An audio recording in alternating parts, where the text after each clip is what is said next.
बहुत लोग होते हैं ना ऐसे, पहले इसका भजन करते थे, अब ये अच्छे लगते हैं। तो कभी कभी मैं सोचता हूं भाई कौन बताए, आज ये अच्छा लग रहा है कल कोई और अच्छा लगने लगेगा। ये सब बात क्यों होती है? क्यों आपके मन में स्थिरता नहीं आती? क्यों साधन के प्रति आप एक निष्ठ नहीं हो पाते? क्यों? क्योंकि जिसका भजन कर रहे हो, जिसके परायण आप हो, उसके स्वरूप का ज्ञान नहीं है। और ज्ञान के लिए, ज्ञान कहां से मिलेगा? ज्ञान का स्रोत क्या है? ज्ञान का स्रोत क्या है? ज्ञान कहां से प्राप्त होता है? सटीक उत्तर दो। बहुत बार सुना है आपने, ज्ञान कहां से प्राप्त होता है?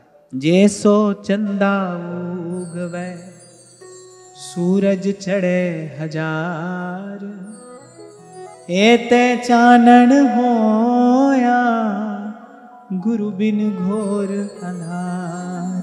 सतनाम सतनाम सतनाम सतनाम। गुरु बिन घोर अंधार।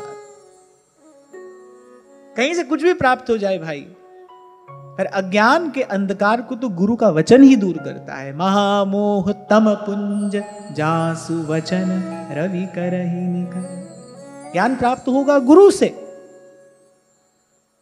और गुरु से किसको ज्ञान प्राप्त होता है? गुरु से शिष्य को ज्ञान प्राप्त होता है। और शिष्य किसको कहा जाता है? जो आज्ञावर्ती हुए। इसीलिए मैंने कहा जब तक गुरुजनों की आज्ञा में नहीं रहोगे, जब तक जीवन में वो थोड़ा नियम संयम अनुशासन नहीं आएगा, जब शमदम नहीं आएगा, पात्र का निर्माण कैसे होगा भाई? मिट्टी का ढेला तो मिट्टी का ढेला ही है ना। वो तो जब कुम्हार उसको अपने हाथ में लेता है, उसको एक आकार देता है, और वो जो आकार देने की विधा है वो क्या है? कि अंदर हाथ सहारा दे और बाहर मारे चोट, और फिर आकार देकर फिर उसको अग्नि में तपाने के लिए छोड़ दिया जाता है, तब वो किसी वस्तु को धारण करने के योग्य होता है। ऐसे ही जो अंतर मन है वो धर्म को धारण करने योग्य तब होता है जब गुरु उसको एक आकार देता है, उसको एक पात्र बनाता है। और पात्र बनाने की जो विधि है वो कठिन है।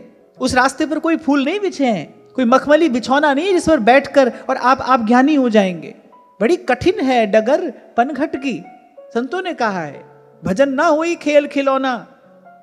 वो मार्ग कठिन है, चोट पड़ेगी, गुरु सहारा भी देगा, बाहर से चोट भी मारेगा, और फिर उसके बाद डाल देगा आपको उस अग्नि में जिसमें तप कर आप धर्म को, आप उस वस्तु को, आप सत्य को, आप प्रेम को, आप ज्ञान को धारण करने की पात्रता लेकर निकलेंगे। आप पात्र बनकर निकलेंगे। तो ध्यान रखना, वो जो पात्र बनने की जो विधि है बहुत सरल नहीं है, वो बहुत आसान नहीं है।